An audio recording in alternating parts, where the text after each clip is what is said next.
We are going to dive into the Yankees and discuss some of the offensive prowess we are seeing. We're starting, you guys are used to seeing that at Yankee Stadium, but we got some new names. But before we get to some of the baby bombers, let's talk about Judge. And again, he just continues to kill it.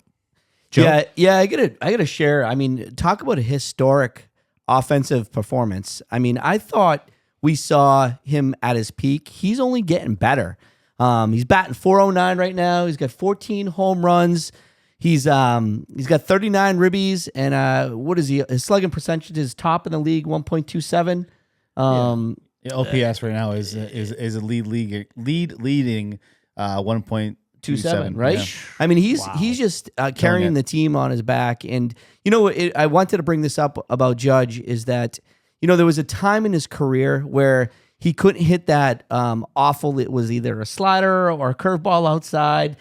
He would look real foolish at the time, and when that was the turning point, and I think in Judge's career, he was able to lay off that pitch, and now I don't know how to pitch this guy because he's that good. So the hitting coach obviously made some big adjustments. They actually showed the other night, I was watching the game, and they showed his stance from his rookie season to this year. And he was a very open stance, and now they closed it off kind of, and that's kind of helped him catch up to these breaking balls. But Judge is having another great year. If you guys remember a year ago, Judge had one of the worst starts in his career, right, and he ended up winning the MVP last year. So if he had this kind of start last year, this could have been insane. He could have probably broke his own record for the Rogers Maris when he broke a couple years ago. So and the other thing about Judge that I have to mention too is that I was a little worried, and I know we're going to talk a little bit about it in a minute, but I was a little worried about when Soto left the Yankees because there was a lot of talk about how Judge's performance and or Soto's performance for that matter, and we'll talk about that in about a minute, but it was concerning to me to know that a guy like Soto was going to leave, and would that leave Judge vulnerable to not having that other bat in the lineup? And clearly that's not the case. Clearly he has exceeded his way about going about his business. Just so happy for Judge. Yeah, so obviously Soto left for the 15-year, $765 million contract to go with the Mets, right? And what did the Yankees do with that money? Instead of giving it to one player, they gave it to several players. Now, some aren't working out, and some are. One guy is working out as Paul Goldschmidt because he's second in the league with batting average, right behind Judge. But a baby bomber like Scotty was saying earlier, a guy like Ben Rice, who actually wears Soto's number 22 this year for the Yankees. If you look at Soto's numbers versus Ben Rice's numbers, they're pretty identical besides one stat. So Ben Rice is batting .260, 9 home runs and 20 RBIs. Juan Soto is batting .252, 8 home runs, 20 RBIs. But the difference between the two is that Ben Rice is 10th in baseball right now at an OPS of a 937, and Soto is 35th in the league with 832. So a big difference between Ben Rice is actually getting on base. I think he's, for a guy in his second year, he was a catcher from AAA. They moved him to first base. He's DHing because obviously Stanton's out for a majority of this year. The kid is playing great. Like he's got protection with Judge. He's got Goldschmidt. He's got Ballinger. So again, he's got protection around him, but he's performing. And I really don't miss Juan Soto. I mean, obviously Juan had better numbers at this point in the season for the Yankees last year. But again, the other guys we spent the money on are coming up with, filling those gaps. We got 5 good players for that price of one, and I like what Cashman did. I told you last year when Ben Rice got called up, and we were at that historic, I think you were with me, we were at that historic game where Ben Rice hit like 3 home runs against the Red Sox in one game, and for whatever reason, I actually loved this kid coming up. I was like, man, he could be one of my favorite players for the New York Yankees. He's a Massachusetts kid. He grew up, he played in the Cape Cod League. He was a huge Yankee fan as a little kid, growing up in the Massachusetts, the state of the Commonwealth over here, like myself. Like us. So there was kind of like a tie there, but I saw a lot of potential with this kid, and he's doing what he's supposed to be doing. I think we're going to see great things from Ben Rice. As JP mentioned, his numbers are right where they're supposed to be. And I will say this, in defense to Soto, I'm glad we don't have $765 million, and we did a lot of good things. Cashman was really smart with his money and brought in the right people. And I will tell you, don't kid yourself though when I say this, Soto will come around. He's the real deal. His defense is not, but his bat will come around. Soto will be the guy that they got. And just to clean this up, is that with that Juan Soto money, we got Max Fried. And if you guys caught our hot takes this past week, Joe Lombardi got the most views for, it's not a contest, but he got the most views. Who's counting? And he talked about Max JP Fried. is.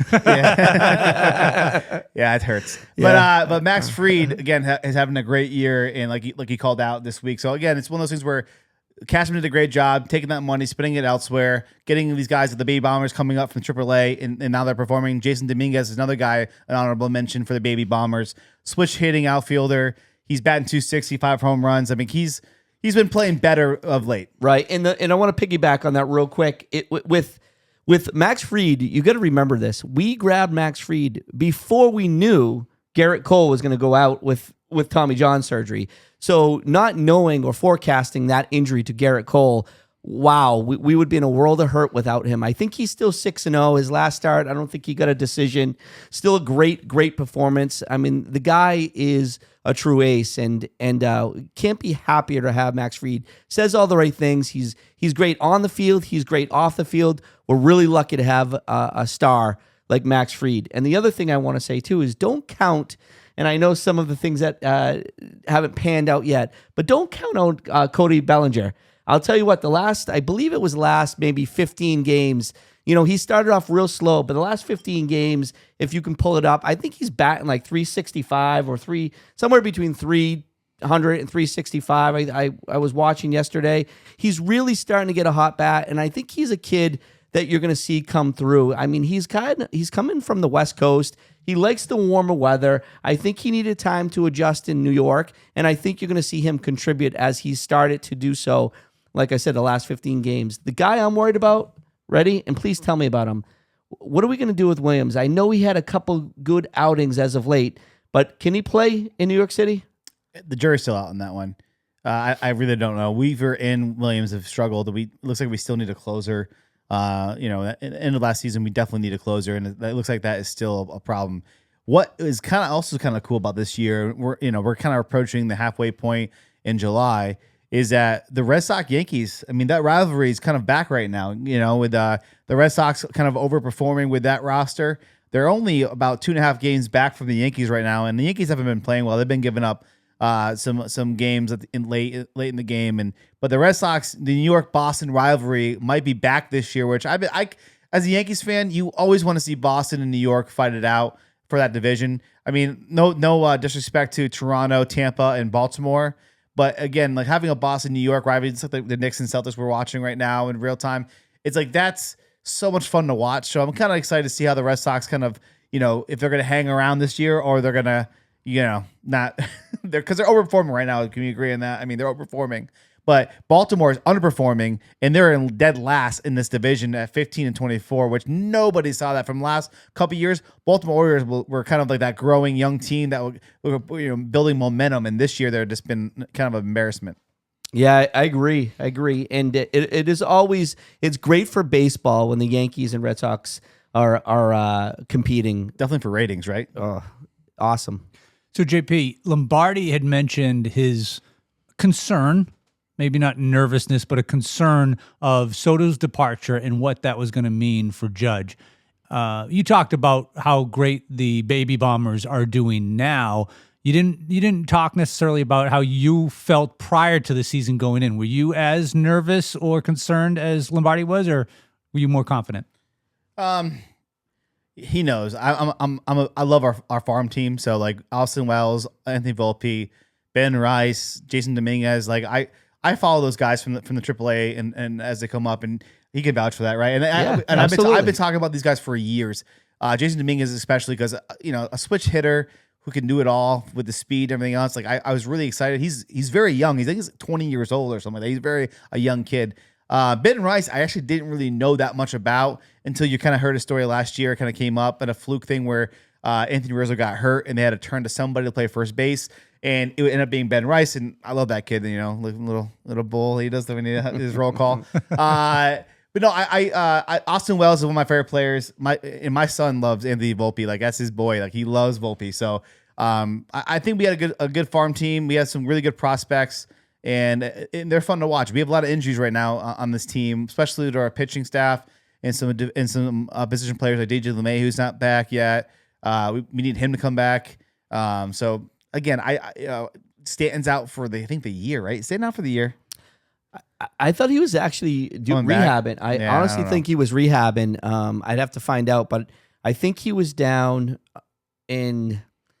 I want to say he was in AAA, if I'm thinking right, or he was taking BP. Maybe DJ LeMay, who was in AAA, he was supposed to come back up, but I don't know for sure. Yeah, I think it's still questionable. His return is questionable, but they have interviewed him, and I think he has been in uniform. So I just wanted to get back with the Cody Bellinger stats. So in the month of April, Cody Bellinger batted 182. In this month of May, which we're only 12 days in, he's batting 273. So definitely an improvement from 182 to 273. So hopefully he can keep ticking it up on the average, because right now he's at 221. Yeah, and I have in the last 20 games. So here's a Bellinger stat for the last 20 games. He's batting 250 with 18 hits, 4 home runs. Yeah. And 10 ribbies and 10 runs scored. That's and awesome. That goes back to mid-April. April 18th is what you're saying, that against the which is awesome. Rays series. Yeah. Yeah. know? What a difference a month makes.